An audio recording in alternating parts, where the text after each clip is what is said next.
We're going hats today, bro. Hats. Yeah, I didn't feel like doing my hair. Oh, hold on, though. I got to show you though. Just, bro, got the hard line, baby. Got the hard line. Gotta watch the shave, bro. I told you, you gotta, bro, comb over, hard line, bro. Keep you out of trouble. I'm telling you. Well, I don't Not know like, if we ever talked about that on 56. Well, no, I if we think you did, did. What think you did? I think you did. we'll talk about it for 2 seconds. Yeah.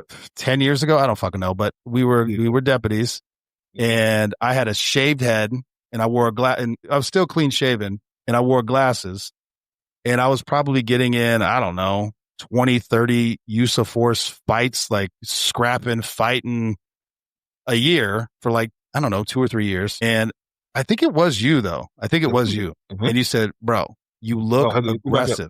You said, I don't know. You used to be like, I don't know what the fuck's going on. I remember this because we were actually 56ing. We were talking about it. You're like, bro, I don't know what's going on. Guys are talking about. Why does everybody want to fight me all the time? They fight me all the time. I want to get put on the early warning system, blah, blah, blah. And I said, I was like, bro, yeah. I was like, you know what it is? I was like, it's your haircut. Like, what do you mean? I was like, bro, first of all, you're 6'5". We're both large dudes. I was like, you freaking have I was like, your appearance is a little bit more aggressive than you would probably want it to be. Yeah. So you should grow your hair out, put your fucking contacts in, do a comb over with a hard line, and never said you did that. Bro, I don't think I've been in a fight since. Yeah. There we go. I haven't been in a fight since. And I got some frame glasses, and I did wear contacts. And I remember walking into the barbershop. It was a Puerto Rican barbershop. And I said, and my hair was all bushy because I was trying to grow it out. I said, listen, I need a fade with a comb over and a hard line. The dude stopped for a second. He's like, hold on. Do you know what you're asking for? I was like, yes, I know what I'm asking for. He's like, all right, man. And he did it. He's like, and I remember when I showed up, you were laughing. You started laughing your ass off, bro. There is something to it. I have not been in a fight since. And I still approached everyone the exact same. Fucking hilarious, bro. Fucking hilarious. And I've maintained it. So fuck it. Now it is who I am. There you go. So let's see. I'm still recovering from. So how long ago did you have your knee surgery? I had mine in almost the end of December. All right. So it's been a few months. Yeah. It's been 6 months. All right. Well, again, yours wasn't a knee replacement. What I will say is I had my first session of PT today, physical therapy. And I'm excited because I haven't been able to bend my knee past 90 degrees for 10 years. And I'm 40 years old. And I'm still, which means I'm very young because I walked in, it's a bunch of 70, 80-year-olds on crutches and fucking walkers and shit. And I'm like one of the youngest dudes in there. And even the physical therapist is like, I had to double check your age because you're very young for a knee replacement. I was like, I've needed this bitch for a long time. So we're going through all the stuff and I'm bending my knee and I'm fucking cranking and I'm doing all the things. She's like, easy. And I'm like, well, I want to fucking stretch that bit. She's like, all right, hold on. She's like, I see I'm going to have a different problem with you. She goes, most of my patients, they're like, it hurts and have to like push it. Mm-hmm. You need to listen to your body. And if it hurts, then stop because you're going to tear some shit. Mm-hmm. She goes, all those muscles around your knee haven't bent like that in 10 years. She's like, you need to take it easy. Cause I've been grinding that bitch. I'm PT. I'm doing my physical therapy 3-4 times a day. I want to bend it. But today I was able to get 100 degrees. There we go. That's a big deal, bro. I haven't done that in 10 years. Well, that's massive. And I'm going to eventually be able to get it to like 120, which she laughed at me because I took my left knee and I bent it as far as I could. She's like, all right, yeah, 120. She's like, you got big legs. She's like, I was like, is that not good enough? She's like, 140. I'm like, on a knee? I was like, hell no. I was like, I'm not 8. Like 8-year-olds can just throw they sleep folded up, in a goddamn pretzel. Yeah, like, I remember. I ain't been able to do that in a long time. But and I have noticed this too. No, obviously probably not to the same degree. It's a different injury, but I've noticed how especially range of motion wise, I've lost just over time dealing with the injury, how much range of motion I've lost in that particular area, especially like in the quads and in that just on that side of my body, like my quads, my hip. I was telling Khalil, so that was the first time I was able to do a lunge, maybe in almost a year, and I'm like elated, bro. Like tears, it seems like nothing, but inside, tears of joy, bro. Like tears of joy. I'm like, I can. And the weird part is it's almost the mental part is getting over, thinking about when I do this normally hurts. Yeah. So getting past that part of it, being like, oh, this is back to my regular normal, which now being able to move and shit like that, man. You find like the psychology of the injuries are probably a little bit more difficult to get past than the actual the pain of going through it, Yeah. Just sucks though. Right here, you're doing. Right here is going better. Actually, as a matter of fact, I did my first box jumps yesterday. The first time Damn, in bro. a year, bro. I'm probably a year away from that shit, but yeah, Yeah, and I'm excited to be able to. I was like, ooh. Yeah, and I think that's because again, I'm young for a knee replacement, but I'm like, I haven't been able to walk a mile Without pain for years without my knees swelling up and like having to ice it and take all kinds of anti-inflammatories. And the idea that that'll be something I can do is, well, anyway, like she goes, I can tell you're excited. I'm like, yes, I'm ready to. Let's fucking go. She's like, this is all going to take time. This is going to take time. You need to relax. I'm very fucking excited. Let's do it. Yeah. Wait, I'm on the thing. Are you sure? Right. Can I keep going? Yeah. So I'm trying to take it easy. I got a couple more weeks before I can go in the pool because I got to let the fucking whatever the stitches and stuff. I got to let that shit heal. They're gonna put you. They have the like we had in college the fucking pool thing now. Yeah, dude. Dude, it seems counterintuitive. Like if I could put this fucking leg like in an ice bath for 3 minutes, I think it would help with all the inflammation, the soreness, the circulation. But it's like you can't soak it, so I'm like stuck doing. Because of stitches. Yeah. Because you don't want anything to get in. And that's the other thing. The surgeon has fully terrified me in the thought of getting an infection inside the knee. He's like, if this gets infected, we have to do it again. And I was like, fuck that. That will probably break my spirit, bro. I can't do it again. Fuck no. There ain't no goddamn way. Just take it, bro. Just cut it. Bro. Just cut it off, bro. Fuck it. Because, bro, for 2 weeks, just my leg just... Is this elevated enough? It's at fucking 90 degrees. I mean, I'm going to have to get like a gurney above my bed to like pull that bit. Well, damn. I told you need a protractor, bro. So you can figure out what. You're not elevated enough, bro. You're not elevated enough. Well, see, I was laughing. How do you elevate if you get a hip replacement? Well, you have to hang upside down like a vampire. You'd be face down, ass up all night, bro. It's fucking terrible. All the blood rushing to your head. Shit. Yeah, man. Let's see other things. So I'm excited. I'm pumped, bro. Street Tales book is we're getting to the final stages. I'm very excited. Dude, it went quick, man. I got 2 more sections left, yours and Adam's, and I got everybody else their sections today. But yeah, it's going to be quick, man. I'm looking forward to it, and hopefully we'll be able to go out and do some speaking tours with it and book signing stuff. And it's one of those things where talking to the publisher, I was like, well, I've got Maine, I've got Georgia with Monte, Florida with you and Mo, New Jersey with Adam, and we can go out to LA with Joe. And I said, let's fucking get after it. I think these are important stories. Speaking of, you brought up, I'm looking forward to very much is our LA trip. Yes. All right. Well, we'll talk offline about that because I need to start getting that solidified too because I got to reach out to the studio, so I need to get that locked in. Yeah, you just brought that up, and I was like, ooh, almost forgot about the training shit we haven't going on lately. Definitely excited for that one. Not only the shit, but the book thing got me on that, and I'm like, that's gonna be a lot of fun. Not just because it's California, but just because it's an opportunity to kind of just sit down and just do it for like some days straight. It's gonna be fucking great. Yeah. Yeah, you know what? Let me write that down because we gotta lock that in and get some episodes, and I gotta talk to the studio, make sure we're good to go. It'll be worth it regardless, but LA trip. Plus, it's just such a difference when you record in a professional studio. I can tell you, I've been on when I was in recruiting. I went and did like an impromptu. They told me literally like the day before, hey, the person we originally had scheduled to do this interview on behalf of the office, can't do it, so you're up. I'm sorry, what? Excuse me, but it was a pleasurable experience, for sure. It was a radio show. I was about to say, did they put makeup on you, bro? Yeah, well.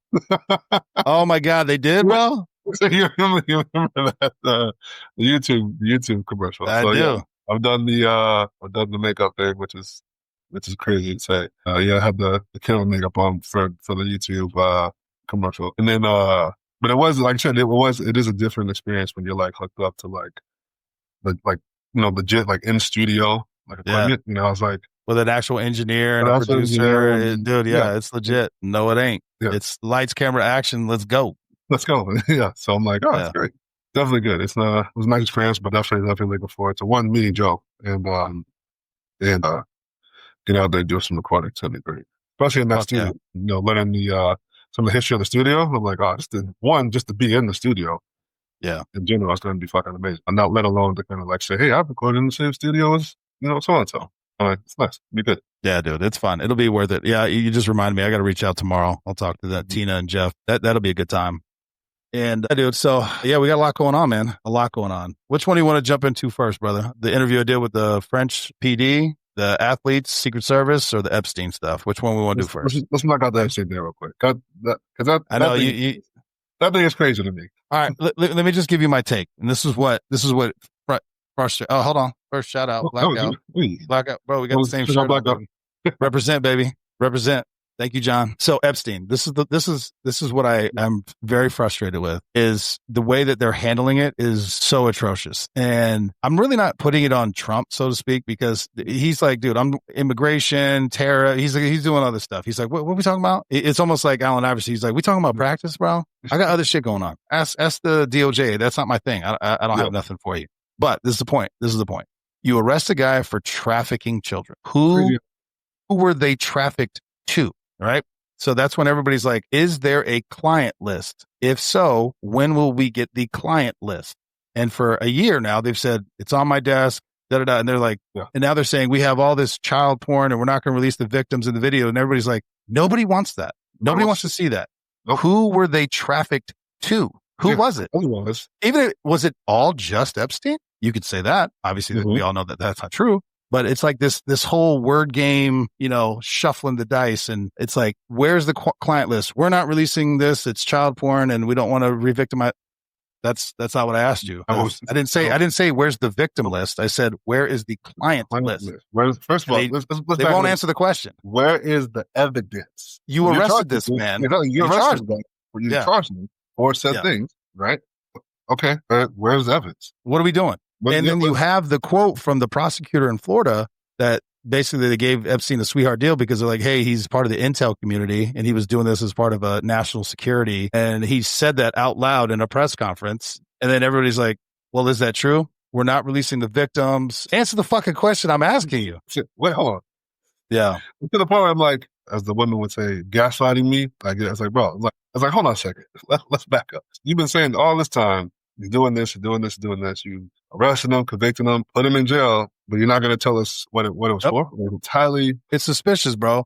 Yeah. And I was listening to some other podcasters and people who talk, political people, and they're like, by doing what they're doing and not answering the fucking question, it's now like it's basically now like, with Elon Musk. Well, you want to know why it's not out? Because he's in the list.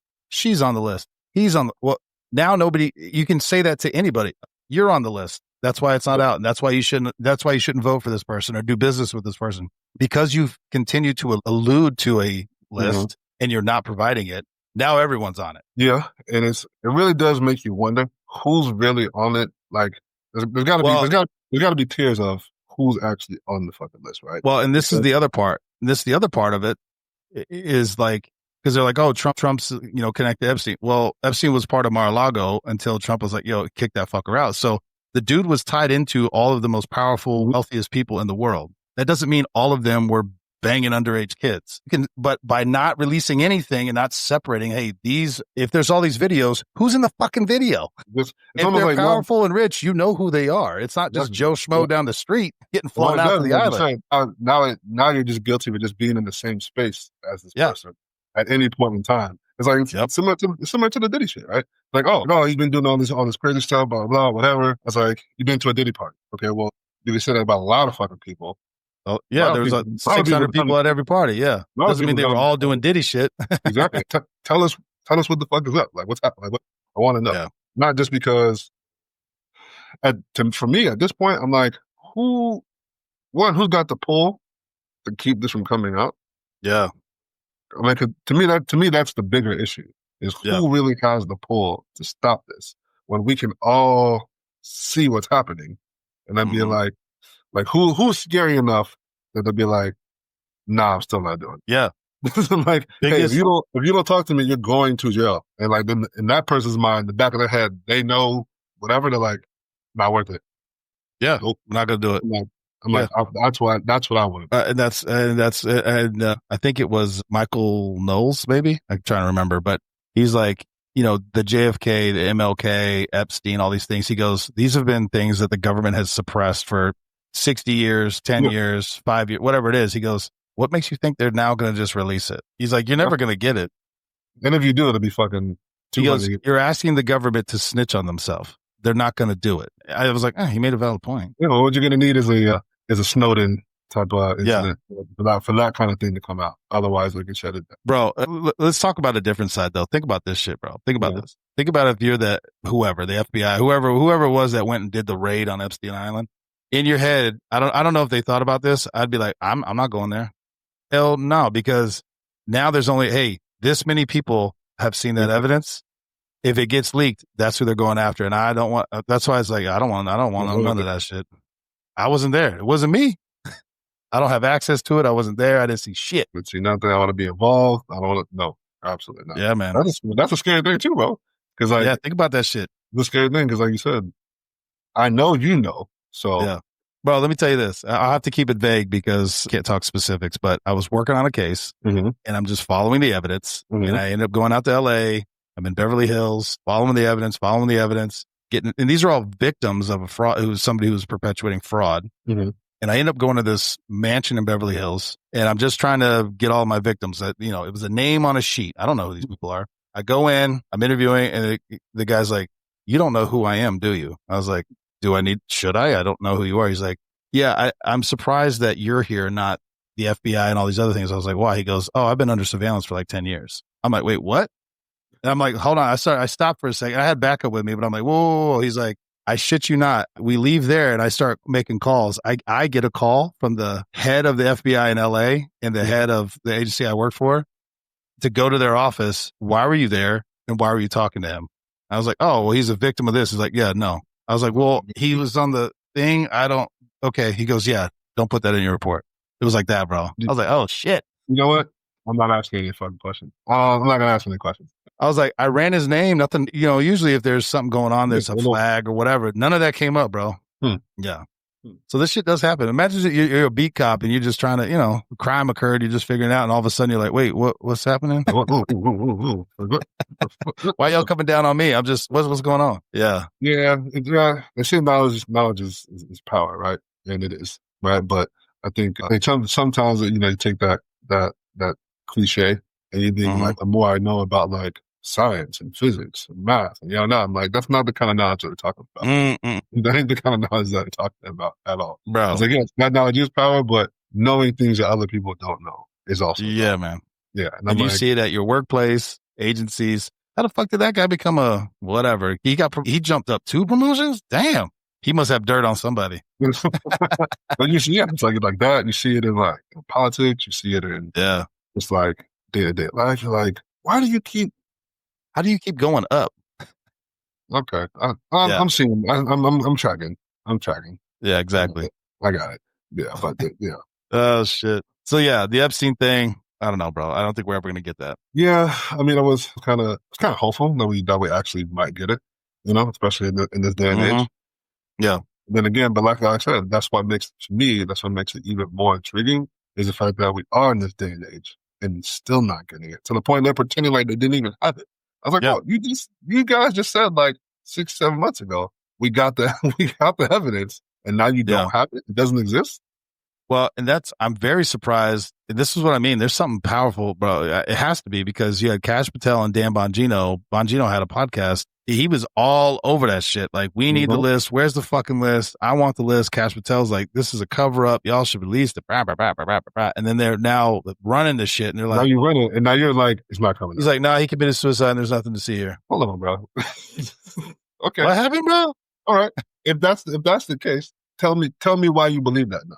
Because that wasn't your opinion 6 months ago. What changed your mind? Yeah, what changed your mind? Yeah, dude. I mean, it's obviously we're not going to get that. That's not a fucking requirement. You don't have to tell us that. But no, but that's my thinking is why sudden change of heart? That's what. Yeah, I don't know. Well, I'll be interested to see when Dan is done being the number 2 guy at the FBI if he goes back to podcasting or if all of a sudden not interested in that anymore. I'm just gonna drift. I'm just gonna drift away. I don't think he will be. Yeah, yeah. Ooh, buddy. Yeah, I don't think you will be because you won't be able to. He'll never be able to avoid that topic if he doesn't. Correct, because everybody's like, "Yo, motherfucker," always going to come up. They're always going to ask me about it. So it's probably smart. Which is like, think about James Comey, bro. Like, okay, you ran the FBI. why do you still insert yourself into the media and the public? Like, what other director has ever done that? They all just drift away, bro. They like, don't bother me, don't question me, I don't want to know nothing. And this dude is just putting himself out there all the time, just getting bashed. It's like, why are you? What? Yeah, I don't know. Unless, yeah, I don't know, man. It's kind of like that. I heard Candace always say this about Kanye West. It's almost like they call you like you're crazy. You're crazy until you're right. Yeah. And it's like at that point, it's like I know you guys thought I was crazy. I was just first. I just knew it before you did. And it's starting. A lot of this shit kind of has that same feel of like people been saying it. You want it. Like I know Alex Jones. They think he's a fucking crackpot, whatever. But I'm like some shit he wasn't wrong about. Yeah. I don't know. It's a lot of it is starting to kind of feel like that. Where like we're just gonna discredit you to the point where like no one's gonna believe you, or it's always gonna be like something in question where they're never gonna be able to take you 100% serious. Right? Yeah. So it's like until the fucking proof comes out. Yeah. Until it comes out, and they're like, "Oh, the motherfucker was right." Like I told you that 10 years ago. Yeah, I know, man. I've been saying 9/11 was an inside job for years before it became popular. I was like, bro, that shit seems like an inside job. They're like, no, our government wouldn't do that. Like, I work for the government. Yeah, you crazy. The government is people. Exactly. So with their own interests and their own ideologies, bro. Exactly. Yeah. Let's get out this stuff. Move on that. All right. So I did on the Street Tales podcast side interviewed Francois Bargel. I'm not very good at it, and dude, I'm actually interested. I'm interested to talk to you about it a little bit. Mm-hmm. Just again, France is obviously much smaller than the U.S. I get all the concepts, but they have the French National Police, and they run everything. They run street cops. They are the municipal cops. They are the sheriff deputies. They are the troopers. They are the FBI, the ATF. They are all of that under one command structure. And their command structure is very much like a military. You have like commissioners, but then you have like 1-star general, 2-star general, and in times of need, 3-star, they have these structures, command structures, and everyone goes to the same training academy, which I know you couldn't have one training academy for the US, but the concept of they're all trained to the same standard and level. They all have tests. And if you want to go from, hey, I want to go from being a deputy to now I want to go be for the French Secret Service, you go through testing and training and physical fitness. You have all this stuff. They also have their regional SWAT teams, their national SWAT teams. So they have they call it the Red Unit, and then they have the GIGN, and it's like all under one command structure though. And the idea of it it's fascinating to me because I think that's something that is lacking in the US, just having that standard baseline. Yeah. And also think about that, the ability to move up within the same agency. So you could say, hey, I want to be a deputy in Florida. Now I want to go be a deputy in Texas. And it's just, it's the same agency. So you keep your retirement, you keep your benefits, you'll have the same training, you just slide over. And then you're like, hey, I want to go protect the president. All right. Well, you got to try out just like you would for the bomb team or the SWAT team, and you try out and you make it. Now you're protect. You see what I'm saying? Like they all have, but everybody in the command structure and everybody outside of it because you're all part of the same agency. That idea in itself, I was like, that would be, I don't know how we'd ever effectuate that in the US. I don't think it's possible, just the way we're all set up. But that idea, the concept is interesting to me. Then the other one is he was from a young age, he's a black belt in judo and was like a European champion and all this stuff like that. But we talked about, Mo was on there with me, and she was like, so in law enforcement, do you guys have a way, like you train people how, like these are techniques you're allowed to use? He's like, no. He's like, if you're a judo guy or a boxer or a kickboxer, whatever you're proficient at, he's like, you can use all of that. He goes, if you're a boxer and some guy doesn't want to go to jail and you knock his ass out, that you're you're good to go. Yeah. He goes, and I'm a judo guy. So if I take you to the ground and I strangle you, he's like, good to go. He goes, well, I got to take that back. He goes, 3 years ago, this is BJ, 3 years ago. So prior to 3 years ago, they were teaching you how to stranglehold motherfuckers. He goes, yeah, it takes the fight right out of them. I'm like, yeah, it definitely does. Yes. But they had an accident. They had basically somebody held that choke a little too long and the dude died and they had to scrap it because it created unrest. But he was just basically like, whatever defensive tactics, martial arts that you are proficient at, you are well within your rights as a cop in France to use those techniques on somebody you are trying to effectuate an arrest on. Imagine that, bro. I'm not against it because I think that's what happens anyway. It pretty much does. I think that's. Could you imagine being taught how to choke? I think that kind of how it works out anyway when people get into shit. And you go back to your training, whatever your training is. What you know how to what you're proficient at. So I think it kind of works out like that anyway. I don't think you'll ever have it be in a place where people will come out and as a lot of agencies that come out and say that, like, oh yeah, you can do that. Let me do it. Like, well, he's the number 2 for the whole thing. He's like, no, absolutely, do what you got to do. The other part that it was a quote, and I'm gonna fuck it up. I don't have it up, but because I was asking like, what is the relationship with the population of France with law enforcement? And he had a quote, and I'm gonna fuck it up, and I'm sorry, but he basically was like, the citizen's relationship with law enforcement is the embodiment of the citizen's relationship with the state. And then he also said, in France, the police are always wrong. That's like, this is how they go. And he was talking about like in France, they have a very high standard for protesting, meaning they are all about you protesting. And he was like, you burn cars, burn buildings, whatever you want. He goes, but they set up like hard lines saying you can protest in this area. Have at it. You cross that line, then we're going to fuck you up. And he also said on vice versa. So the riot control, they have to stay at that line. If you take one step, like you go to reach out and pull somebody to you, he goes, you can get one. He goes, you're getting fired, but you might go to jail. Yeah. Okay. He goes, so it is a hard line. That's how serious they take it. I was like, really? Burning cars? He's like, yeah. They're allowed to protest. I was like, I mean, I didn't want to be combative. I'm like, that's just destruction. And that's not protesting. You're just destroying shit. Yeah, but I guess my question in regards to that would be, what's the recourse for the people who shit that burn? You know what I mean? Like, if you let them protest, you just let them burn all my shit. You just let them burn my shit. And then what are we doing here? Yeah, who am I? Who's fixing my shit? Who's fixing my shit? Because you decided to let them do shit over there. So I guess that would be my only, not pushback, but my only question. Well, that was another thing he said, because we talked about how like everybody wants to sue cops all the fucking time. He's like, yeah, we don't do that in France. He goes, we're not like a sue culture. We don't sue each other. That's not something we do. Because he did come to the U.S. for like a year to train at the University of Virginia, which I didn't realize they have like an international criminal justice program, which anyway, all very cool. But he learned a lot. He's like, yeah, in the U.S., you guys sue each other a lot. He goes, yeah, we don't do that here. The court, he goes, it's not even like, I might want to sue you, but the courts will be like, no, this is stupid. No, the courts will kick it out. All these other motherfuckers, they want to sue it. Hey, he scratched my side mirror, running after a bad guy, sue him. It's like, no, get the fuck out of here. Not to put them on blast, but just that's the biggest one in Florida that I know.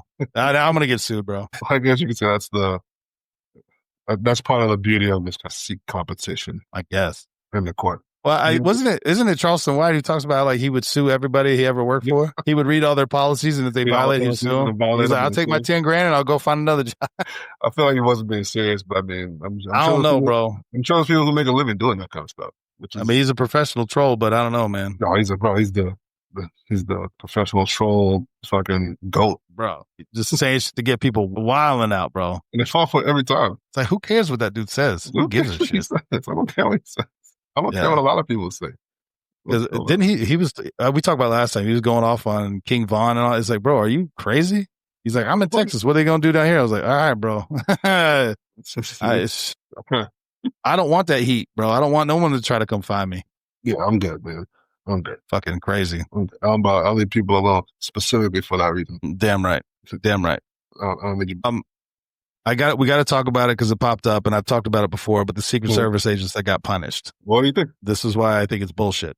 And I knew it at the time. I already knew. This is the Secret Service agents that were in charge of advancing the Butler, Pennsylvania site for President Trump. Because I had inside knowledge, I know they asked for certain resources and bodies and agents, and the headquarters, upper management, whatever, said no. You're going to get, they use temporary agents, which is, again, not uncommon. But my point is, if you're going to punish somebody, these agents said, this is what we need to be successful and protect this site. And then the supervisors and headquarters said no. So then they worked with what they had, including the counter sniper. They had been asking for a counter sniper since they got there, and the counter sniper got there the day before. I don't even know if he advanced the site. I don't know that part.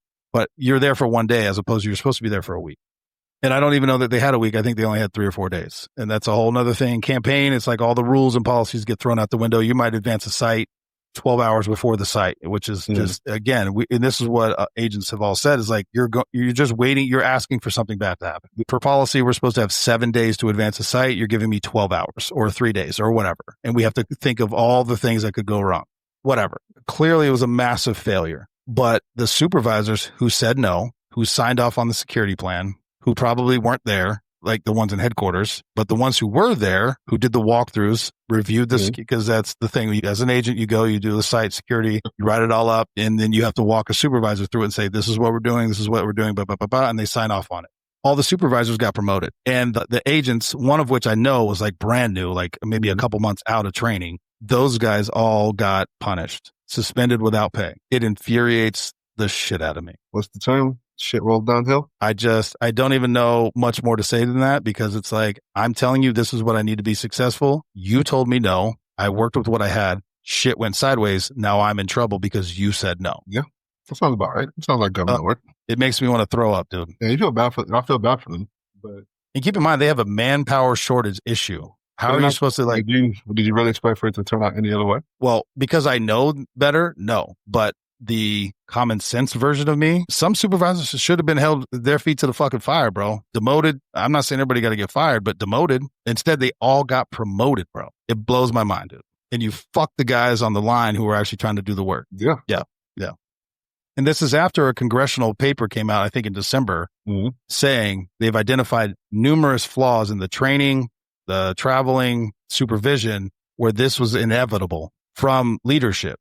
They what do they call it? Both sides of the house said, yeah, they agreed with these findings. Yeah. And now fast forward 6 months, fuck the line guys. Everybody in supervisors, you guys are great. Good job. Get promoted, lead more people. And like I said, like we talked about earlier, depends on who's got what kind of juice and who's looking. So frustrating, dude. Like if I've been here 6 months and this guy's been here 15 years, 16 years, come on. Yeah, but who did I learn from? Now you're just perpetuating the issue. And keep in mind, they have a massive shortage of bodies. They need bodies badly. So how does that help morale? How does that increase recruiting? How does that make anybody feel good about the job they're doing currently? Probably doesn't. All those things are all negatively affected. But fuck it. This is just what we're going to do. We're at in most cases. And I think it's probably not just law enforcement. I'm pretty sure it's a lot of places. Anywhere in any kind of hierarchy or structured place. The bottom, you don't really have a say so. Don't have a say so. You don't have a voice when it comes to that. Yeah. Well, to tie in too, this was the other interesting thing. When you're with again, French, when you want to go into the French Secret Service, you have to take a test. You have to do all these things. It's considered like a prestigious thing. You have to actually strive for. People don't get it. You get dropped out. You do 5 years of low level security, which is accurate. But then you have to apply to go if you want to protect the president, the prime minister, whatever it is. I think they have like 6. You have to take another test. You have to do more training. And you have to be a good fit personality-wise. So you could be a PT stud and a test stud, and the people who are on the detail will be like, nah, we can't hang out with this dude. And you get scrapped. And I'm like, bro, on the service side, like that's when they lose all their people. Nobody wants to go do that because it's a shitty lifestyle. You're living somebody else's life. And this is the thing. It's a 3-year assignment, and you have to retest and reapply if you want to stay on longer than 3 years. Oh, sure. The service, it's 6 years, and they've been talking about increasing it to 8 years. And it's like, bro, you're killing people, man. You are killing people. Yeah, I wouldn't be opposed to the 3-year thing and doing it in spurts. I think, bro, I think anything over 3 years career wise is a very, very big commitment. I mean, that's a large commitment to do something so taxing, not just on your body, but just on your own personal life. I think 3 years is a good. People don't understand. You are living someone else's life. Wherever they go, you go. Whatever they do, you do. And that's what it is. Yeah. You're constantly on the road, away from your family, your friends, your kids, whatever it is. In 6 years, you're doing that. Because I think about myself, I did it for 2. If it would have been like, hey, you got 1 more year, I probably would have stuck it out and be like, all right, I could resettle. I could reset myself and do something else or do some other version. 6 years, bro. It's like your kids could be in middle school and graduate high school before you're done. 6 years is a lot, bro. Yeah, dude. Man, that's a lot, bro. That's a lot. You have a baby, and then by the time you're done, your baby's in kindergarten, first grade, whatever.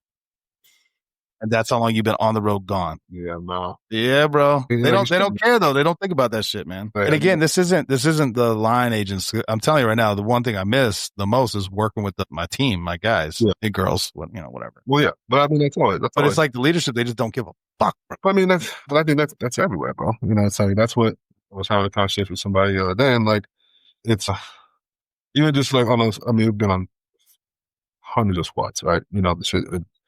How it is here, it's always ever changing. There's TDYs, different units. Your squad's always changing, but that's what makes it. Sometimes, bro. Sometimes the job fucking sucks. There's sometimes it's hot, like the days suck, the assignment's not that great, whatever. I was like, but that's what makes it fun and that's what makes it bearable is the fucking squad. Like the people you are experiencing this with is what makes it. So when you don't have when you're not enjoying the people that you're working with, let alone when it's difficult to always enjoy the job, it's not a good fucking recipe for success. Correct. Well, I will give this one side note because this is popping up again. People are like, oh, Trump was never shot. He was shot in the ear.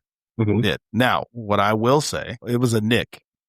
It doesn't, to me, it doesn't matter, dude. A bullet went right here. Even if it missed him, it's like still, like, too close. I don't want to live that way, but it nicked him. Was it necessary to then go 2 days later to have a pillow-sized bandage on your ear? Probably not. Did he need that? No, I'm not a doctor, but I'd probably say no. You could have the nick and be like, okay. But my point is this. It's like, what does it matter?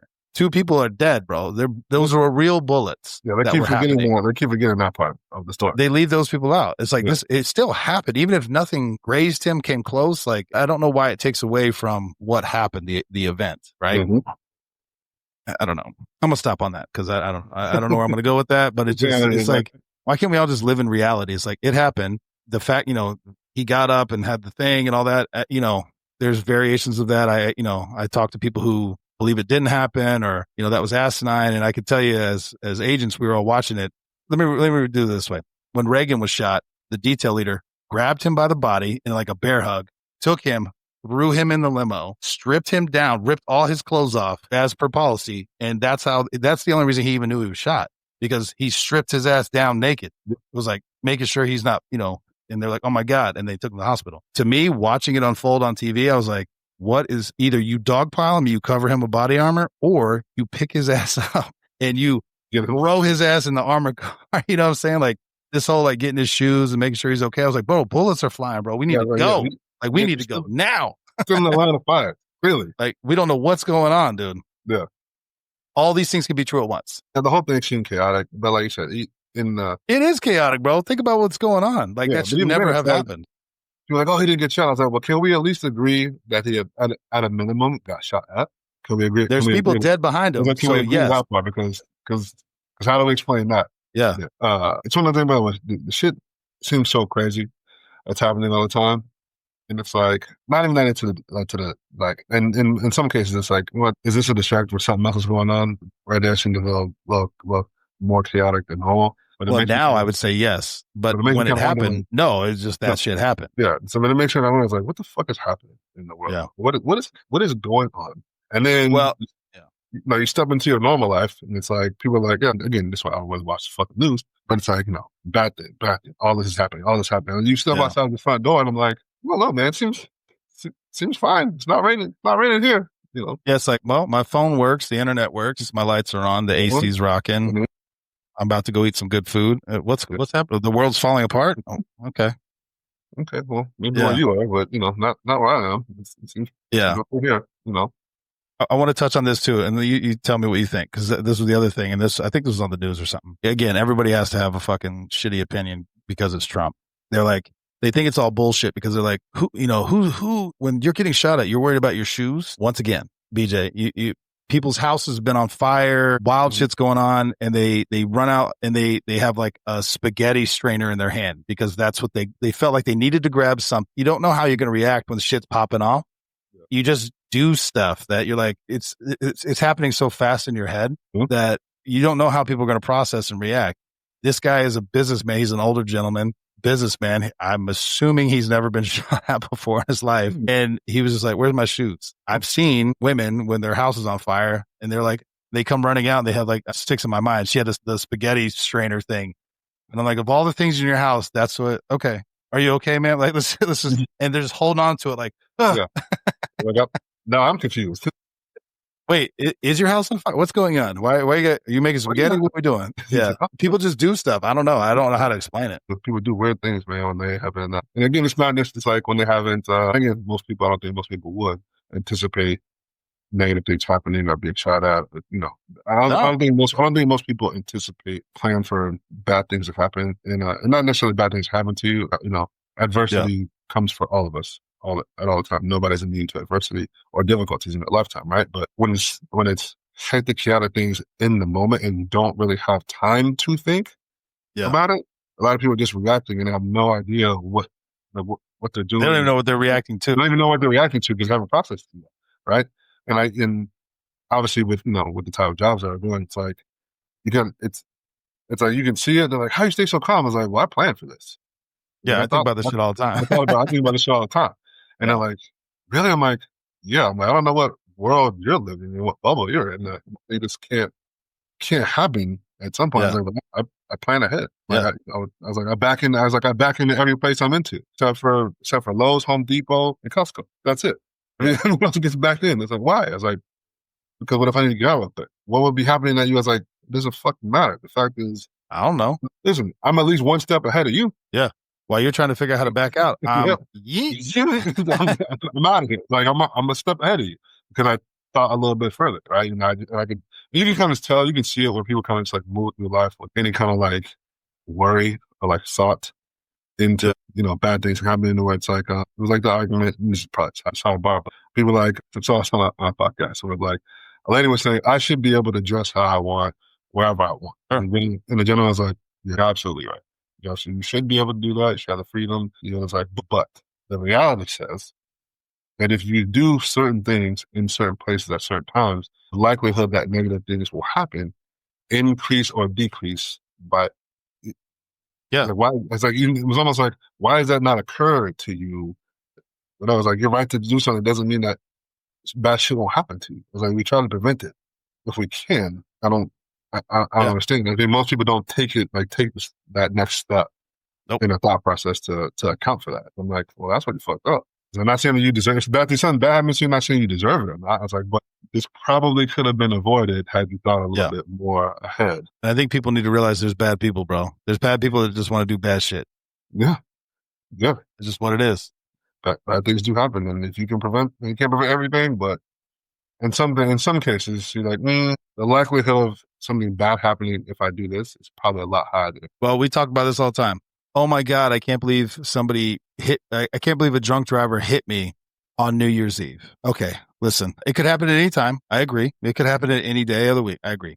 The likelihood that somebody's drinking and driving on New Year's Eve or before a holiday, very high, very high. It's 3 o'clock in the morning. Oh my God, I can't believe. What do you mean can't believe? This is when people do this shit. Yeah. I was going to laugh about the backing in thing because I think it was our driving instructor that said, only 2 people back in their cars, cops and criminals. That's it. That's shit. I'm like, listen, that's what I was like, what, probably like, what are you doing? Like, I'm parking. I was like, I'm back in. It's like, it takes too long. I was like, I was like, well, get better at it. It's easier for me to back into fucking places than pull in the parking spot. Actually, I think. But I'm like, well, I'm going to add one. People who drive big trucks, because now when you drive a truck, you got to back it in because you can't get the fuck out. But yeah, well, the first few times you do it, it takes you a minute to line it up. But once you've done it a 1,000 times, I think you're right. I think it's harder for me to pull in straight because it doesn't feel right than it is for me to just back in. Yeah, it's definitely harder for me to just pull straight into a spot. I'm like, it doesn't feel right. Yeah, I can see the front too. I'm like, I have no space. Fuck it. I'm back out. I'm back in. I can't. I don't like it. I don't like it. I don't like it. Exactly, bro. But it was like a sign, like no backing in place. But I think it was a place where like people had to pay for the parking, so they needed to be able to see the license plate. The license plate. Okay. I was like, this makes me like. Criminals, bro. Criminals. I'm uncomfortable doing this. I don't like this. Hell no. Nah. Yeah. It's absolutely fine. All right, last one, and then we'll roll, bro. But I want to talk about athletes with bad attitudes. And I'm not trying to pick on Angel Reese, but that's just the most recent one, and it made me prompt the thought. There's been many, and I don't know, you probably name more than I can. But honestly, professional all the way down, I don't give a shit if it's Pee Wee League. I've never understood why athletes, star athletes or otherwise, it's almost like it's excused away. Or they're just heated in the game, or whatever the fucking point is. We'll focus on professional athletes for now, because I think that makes it even worse in my mind. You're getting paid I was gonna say millions of dollars, but not everybody does. But you are getting paid to play a game. You can be hype. You could be the enforcer, the whatever, right, against the other team. But when you see them snap or react on their teammates, their coaches in a public setting, Again, I've had arguments with my coaches behind closed doors. I'd never do that shit on the sideline. I'd never do that. Absolutely And not. I've gotten into fights with my teammates, again, on the practice field, locker room, whatever it is, because, a bunch of aggro, afro, alpha, whatever the fuck terminology you want to say. It's male, female, don't matter. You put them all in one room, people going to fight because everyone's got egos and pride and all that other shit. But it feels like it's more and more accepted now. And I don't understand where that's coming from. I don't know. To me, I don't think it's ever acceptable. Right. You don't see the backlash. You don't see anybody freaking out. They're just like, heated, hot, hype or whatever. Passionate. I'm like, man, fuck all that. I was like, fuck all that. Passion. I was like, there's never a place to be disrespectful. One, especially your coach or your teammates. Right. Yeah. I think you'll find in some of the professional leagues, it's almost like they're paying them so much money that I don't want to make the assumption that they think they're above the system, you know what I mean? Because they are a highest paid player. Or maybe with something like the backlash, it's hard to punish a guy when you're paying him, $55 million a year to play, and then you take him out the field. Now you have to give an account as to why your best player, your best investment is not on the field because. Well, this kind of goes into what we were talking about with your star athletes, right? Not being on the court or in the field or whatever. But it's like, that's what I'm saying. Like, how do you punish that behavior? We got to make a stance. Like, at some point, you can't lose control of your franchise or your team, by not addressing it. And that sends a wrong message. What's the turn number? Nobody's bigger than the program. It used to be how it is. Nobody's bigger than the program. Nobody's bigger than the program because they'll find a way to avoid that contract, and it's that bad. So they'll find a way to get you out of here for sure. It's like, but I think in some cases, it's like, to me, it's hard to really ever. I don't see a situation where you can ever really justify that level of behavior, right? I mean, I'm not thinking, we've been in, especially in team sports where it's like, hey, this motherfucker not pulling his weight, right? But that's something that you, like you said, you address in like a private setting. You don't do that shit on the sideline. That's my point. Is this: you can have arguments. It's in the public setting during a game, whatever. Like, I mean, there's something where you get like a Tom Brady who's going back and forth with the coaches. It's kind of hard to not do it in public at that moment. You know what I mean? But you got to also remember, like, cameras over, they're always watching you, and you're Tom Brady, bro. The other guy, they're always watching to see what you're doing. Yeah. And so, not to say that Tom Brady's the equivalent of being a house, but it is almost kind of like right. It's like everything they're watching, everything they're doing. Yeah. So your human emotion doesn't supersede the program. So it's like, oh man, on the law enforcement side, it's like, oh, that lady spit in your face, and it's like, yeah, if I wasn't in uniform and that lady just spit in my face, you might knock me the fuck out.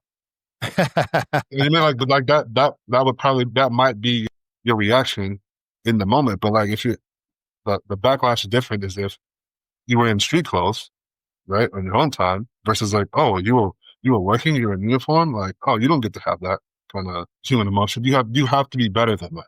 And I think that's kind of like what similar in that sense. But I did not ask myself, like, are we really expecting them to not have human reactions, human emotions? I mean, yes. I think, the answer to me is yes. You're getting paid a lot of money. You're supposed to be a professional. Well, no, but I think more so yes, because what the precedent you're setting for, the ones who are coming behind you, like kids are watching you. That's my point. You know what I'm saying? So like kids are watching you. Yeah, like kids are watching you. Hey, maybe you should not, scream in your coach's face or have a back and forth or exhibit this kind of behavior. I'm not saying that we don't understand that it's not right or whatever. It's like, but I think I would like to see when those kinds of things happen. Maybe like an athlete come out and address it. I mean, I know Barker had this thing back in the day. He's like, I'm not a role model. He's like, he's like, no, Charles, we get it. You don't want to be a role model, but that doesn't. Yeah, but you are. It doesn't exclude the fact that kids are looking up to you. They have your shoes, they have your jersey, they want to be like, what's your autograph? They want to play like you. That was like, people are watching me. So I think, especially in this day and age where, you can't get away from the camera. The expansion is, but I don't know how some of these athletes from like the 90s and fucking, the 90s, 80s, whatever, would fare in a day and age where everything you do is on camera. Everything. Privacy on camera, your fucking entrance into the stadium, what you're driving into, in the tunnel. Like, goddamn, can I get away from you, motherfuckers? Yeah. No, they're in the locker rooms now too, yeah. Yeah, they're in the locker room. Like, goddamn, I can't do anything, can't say shit. It's like, it's a different day and age. So, I mean, like I said, I get when people kind of like have that blow up of emotion, but put this way, I don't think it'll ever necessarily maybe stop per se. I think what I would maybe kind of like to see is like an athlete come out and just like I make a statement. It's like, hey, I just want to address this. I had a little back and forth with the coach on the sideline. Not something I'm proud about. Definitely in the heat of the moment. Not an excuse, but I want to apologize publicly because it happened publicly. I also want to apologize publicly to the coach. I apologize. Kid, don't. Don't. It's not a good thing. Something like that maybe. But I don't think it'll necessarily ever really go away though. Yeah. Last question, because you kind of triggered in my head when you said the 90s. Mm-hmm. There's a meme going around with Michael, Kobe, and LeBron. And mm-hmm. I disagree with the meme, but basically it was like Michael and Kobe were looking down on LeBron with all their championships and all that saying, and they were like, you had to switch, 3-4 different teams to get your rings. We stayed with the same one. You're not on the same level as me. Mm-hmm. I disagree. Yeah. But that is a common mentality, I guess. Or well, according to the meme and all the posts and the mm-hmm. comments, people agreed with that. I highly disagree with that. In the sense of people were like, oh, Jordan went 6 for 6. Jordan also never won a championship without Pippen. I was like, so he played how many years? Like, he didn't win all them years. The years that he played and didn't win, he lost. Same with Kobe, he lost. Okay, so what? Yeah. I don't see that. I'll never understand that. Like, oh, well, you didn't win all your championships with the same team, or that you fucked over Cleveland or whatever. It's like, so this is a business, bro. Like, what are you talking about? Yeah. And I think that's the difference between, and I think it's, people trying to make the argument for Jordan. I think like they try to make that argument against LeBron. Like, you went to a different team, or you had to do this, you had to do this. I was like, first of all, you motherfuckers put the emphasis on these championships as a I guess as a side, as a marker. As a marker to do whatever. I was like, and you can't even use that. Well, Jordan's got 6. I was like, Bill Russell's got 11. Robert Ory's got 7. Is he better than Michael? Well, no, it's other things. I was like, so if that's not the only benchmark, what are we talking about? What are we talking about? I was like, LeBron's got the most points ever. Well, there's a longevity stat. Isn't the point to play as well as you can for as long as you can? Yeah. So now we're knocking them for that? I don't know, man. In most cases, right? And again, like I said before, that's why I don't go back and forth with people, is people are only going to argue for their point and not really take in the other point. So I'm like, once I see that happening, you got it, man. You win. You know what? I'm not going back. It's not a bigger part of my day. I think who I think is the best, and I like who I like. You like who you like. Okay, we'll keep doing that. Yeah. Boom, buddy. Yeah. That's all I got. That's all I got, brother. That's all I got. All right, bro.